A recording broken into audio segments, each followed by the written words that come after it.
like trolling is ideological.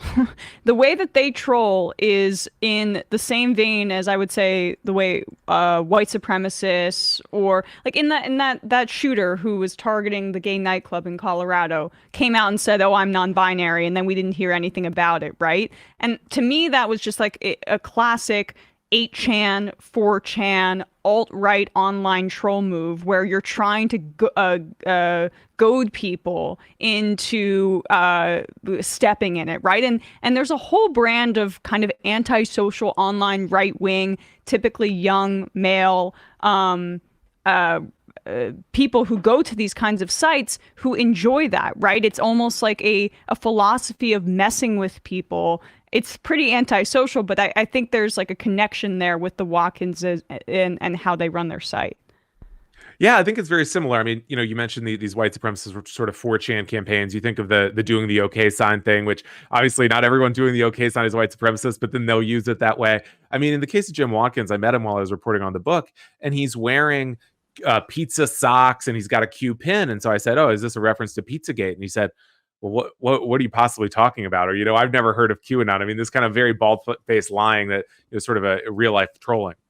But what's the value? I mean, like I don't understand trolling in that way. Like, do they think they're radicalizing? Because I think like in terms of a political movement, like I'm a little bit, and it's disturbing that a significant portion of the country believes this stuff.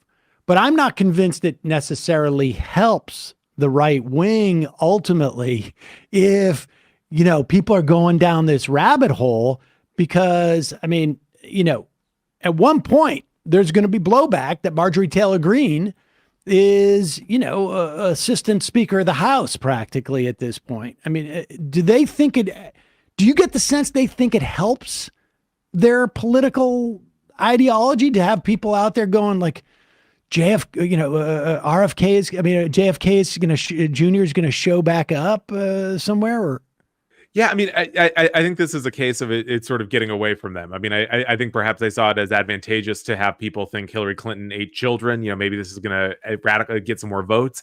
But I agree with you. It's not a great look to have a couple hundred people wandering around Dallas, looking for Tupac or JFK or as you say, I mean, for Marjorie Taylor Greene to be such a prominent figure in the party, then you can look up her talking about Jewish space lasers and stuff like that.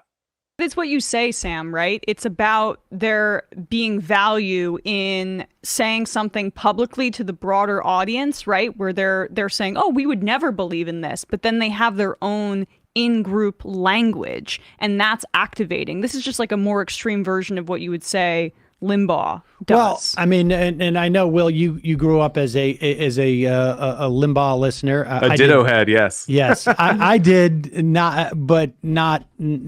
I did not subscribe to it, but he was the sort of, I guess, the innovator of a lot of this stuff about like, Clinton and Vince Foster and drag the body into the park and that type of thing. And it makes a lot more sense in the context of they thought they were creating that and it just kept going.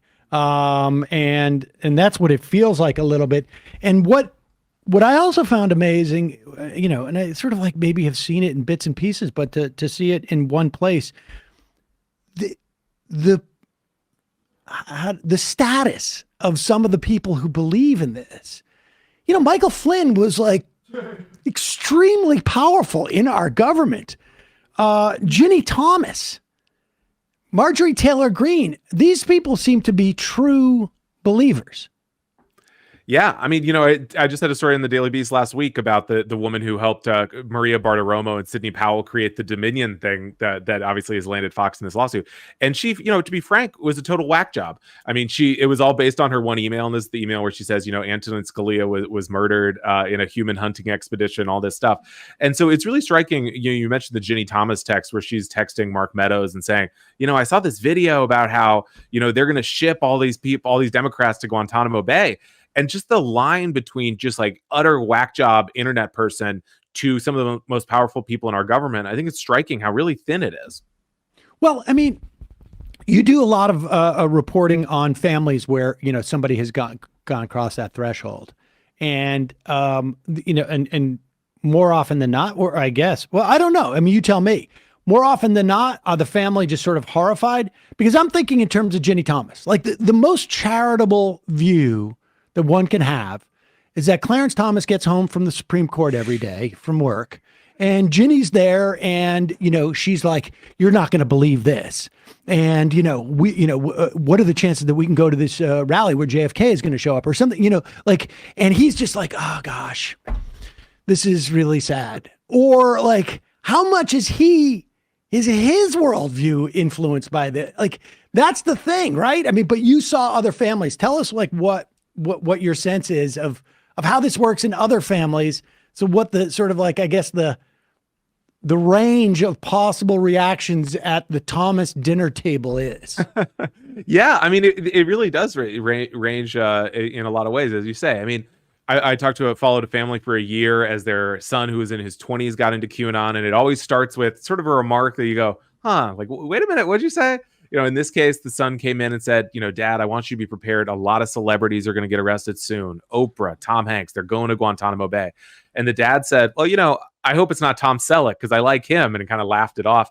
And then, cut to a year of his kid getting more and more into QAnon. I talked to a woman whose husband got insanely into QAnon.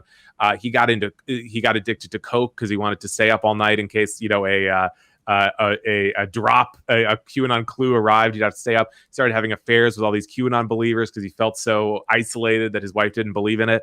So I mean, it gets pretty crazy. So I think it's a great point to think about what Clarence Thomas's home life is like, and you kind of have to wonder. Especially for someone who's so conservative himself, it's kind of hard to imagine that he's saying, "Oh, that's crazy" every single time.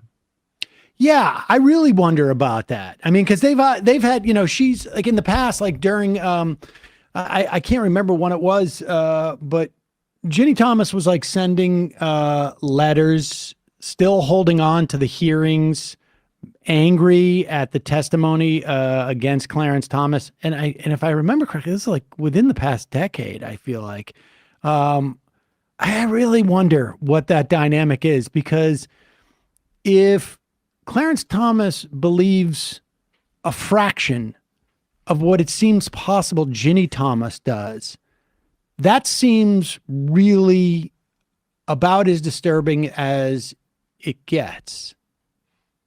Yeah, I mean, absolutely. I mean, these text messages, she thinks that, Democrats are all going to be rounded up and arrested. And so, I mean, when then it comes to the Supreme Court being asked to rule on the election, stuff like that, I mean, it's definitely disturbing.